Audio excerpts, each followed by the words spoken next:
Good day, beloved brothers and sisters. In today's experience, a renowned Imam died and met with Jesus. He came back with a message that will expose as many truths concerning the religion of Islam that was revealed to him by Jesus himself. Kindly stay to the end to fully understand his experience. My name is Muhammed.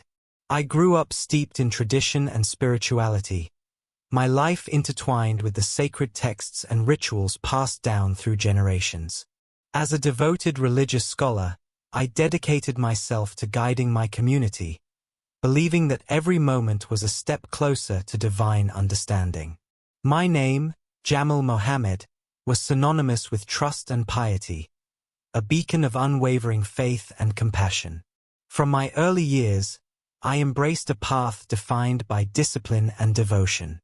I served as a respected cleric in a small community, where I spent countless hours interpreting holy scriptures, leading prayers, and offering counsel to those in need. My days were filled with moments of reflection, prayer, and a steadfast commitment to the spiritual well-being of others. I saw my work as both a calling and a sacred duty, a way to connect the hearts of my people to a higher purpose. Every lecture, every sermon was an act of service, a testament to my lifelong pursuit of spiritual truth. I remember the day clearly. I was at the hospital when the doctor gave me the news. He told me that I had stage 4 pancreatic cancer. The words were hard to hear, and I felt a deep fear. The doctor explained that the treatments might only help me a little, and my time was very short. In the days that followed, I turned to my faith. I believed that even in this difficult time, there was a purpose. I held on to my beliefs tightly, thinking that God was testing me. I continued my daily rituals and prayers, trusting that my suffering was part of a larger plan. Prayer became my strength. Every day, I prayed for healing and for the courage to face the pain. My simple words of hope helped me get through the hard moments. Even when I was scared, the act of praying gave me a small light of hope. It reminded me that I was not alone in my struggle and that there was a power greater than my fear. One evening, after another long and painful chemotherapy session, I felt a strange tightness in my chest. At first, I thought it was just another symptom of my illness, but the pain quickly became unbearable. I struggled to breathe, my vision blurred, and everything around me faded. The last thing I heard was the sound of doctors and nurses shouting my name before everything went dark. Then, something unbelievable happened. I opened my eyes, but I wasn't in my body. I was floating above the hospital bed, watching as the doctors worked desperately to bring me back. I could see my own lifeless body, the machines beeping loudly, the nurses rushing around. Yet, I felt no pain, no fear, only a strange calmness. I should not have been able to see or think, but somehow, I was fully aware of everything happening. Then, in the distance, I saw a light. It was warm, peaceful, and inviting. As I moved toward it, I heard familiar sounds. My mother's voice singing to me as a child, the prayers I had recited my entire life. A deep sense of peace washed over me. This must be paradise, I thought. But just as I was about to embrace that warmth, everything changed. The light dimmed, the air grew heavy, and an overwhelming darkness surrounded me. It was as if something was pulling me back, forcing me to face a truth I had never considered before. As I moved toward the light, I felt an overwhelming peace unlike anything I had ever known. The air was warm and gentle, filled with scents of flowers I could not name. I heard soft voices, whispers of prayers, the laughter of children, the comforting words of loved ones long gone. Everything around me was beautiful, perfect. I thought to myself, this must be paradise. This must be my reward. Tears streamed down my face, not from sorrow but from pure joy. But just as I embraced this peace, everything changed. The bright, beautiful place around me began to wither. The trees blackened, the flowers crumbled into dust, and the air filled with a foul stench. The warmth was replaced by a chilling cold. Then came the cries, agonizing screams that pierced my soul. Men, women, and children cried out for mercy, their voices filled with pain and fear. As I stood in the darkness, shaken by the cries and the decaying paradise, a great throne emerged in the distance. It was massive, towering above everything, radiating a presence that made my soul tremble. Though no sun shone, the throne glowed with an eerie, unearthly light. I felt drawn to it, my feet moving forward as if compelled by an unseen force. Every step felt heavier, as if the weight of my entire life was pressing down on me. Then, I saw a man sat near the throne, his figure unmistakable. It was the Prophet Muhammad, but something was terribly wrong. His hands were bound in heavy chains, and sorrow covered his face. Tears streamed down his cheeks as he looked at me with an expression of deep grief. My heart pounded. Why was he in chains? This was the man I had followed, whose teachings had shaped my entire life. He was supposed to be honored, exalted, yet here he sat in bondage. I wanted to speak, to ask what was happening, but my voice failed me. A terrible fear gripped me, stronger than anything I had ever known. Then, the voice returned, deep, powerful, undeniable. It shook the very ground beneath me. The time has come for you to know the truth. Before I could respond, a book fell from the sky, landing with a thunderous crash before the throne.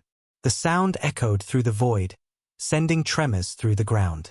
I recognized it instantly, the Quran. The pages began to turn on their own, as if guided by an unseen hand. The question struck me like a bolt of lightning. What kind of question is that? I thought. Allah is the Creator, the most merciful, the one true God. But the voice did not stop. How do you know? Have you ever truly thought about it? Panic set in. I had never questioned it before. I had simply accepted it, as had my ancestors before me. My whole life had been built on this belief. The question unsettled me. My entire life had been spent preaching the oneness of Allah, teaching others to submit without doubt. Yet now, I was being asked something I had never dared to consider. My mind raced, searching for answers, but for the first time, none came. Then, the images began to rise from the Quran's pages, swirling before me like living memories. I saw the Kaaba, long before Islam. It stood surrounded by idols, men and women bowing before statues, offering incense, whispering prayers. Names filled the air: Al-Lat, Al-Uzza, Manat. A realization dawned on me like a creeping shadow. Before Muhammad, the Arabs had worshipped many gods, and among them, Allah was just one. He was not unknown to them, nor was he a new revelation. Instead, he had been part of a much older belief system, one that predated Islam itself. The vision shifted. I saw an ancient land, people gathered before a towering idol, making sacrifices. The name inscribed upon it was one I recognized, Baal. Yet beneath it, in a script eerily similar to Arabic, another name appeared, El. Baal, El, Allah. The voice whispered. Have you ever considered their connection? My breath caught in my throat. El, the name used for God in ancient Semitic traditions. I had studied the history of Abraham, the Canaanites, and their deities, but I had never questioned how these names intertwined. Could Allah be part of something far older than I had believed? Had the deity I had worshipped simply evolved from the gods of earlier civilizations? I fell to my knees, my mind reeling. Everything I had believed, everything I had built my life upon, was now crumbling before me. Have I been deceived? I whispered. The voice did not answer. The Quran continued to turn its pages, the truth unfolding before my eyes.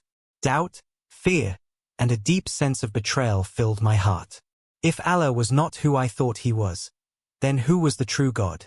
Suddenly I opened my eyes to the dim glow of hospital lights, the steady beeping of machines filling the silence.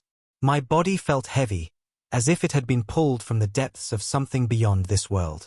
Faces blurred in and out of focus, doctors, nurses, family members, but none of them understood what had just happened to me. I had been somewhere else. The experience, the voice, the throne.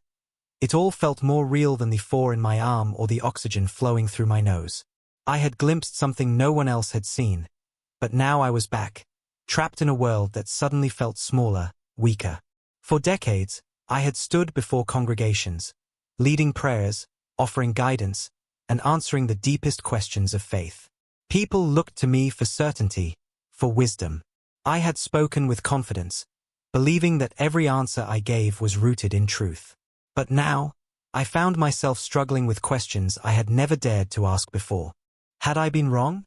Had I led others down a path that was not what I believed it to be? The weight of these thoughts was unbearable. I wanted to dismiss them, to push them away, but they clung to me, whispering in the silence of the night. I thought back to my childhood in Iraq, where faith was as natural as the air we breathed.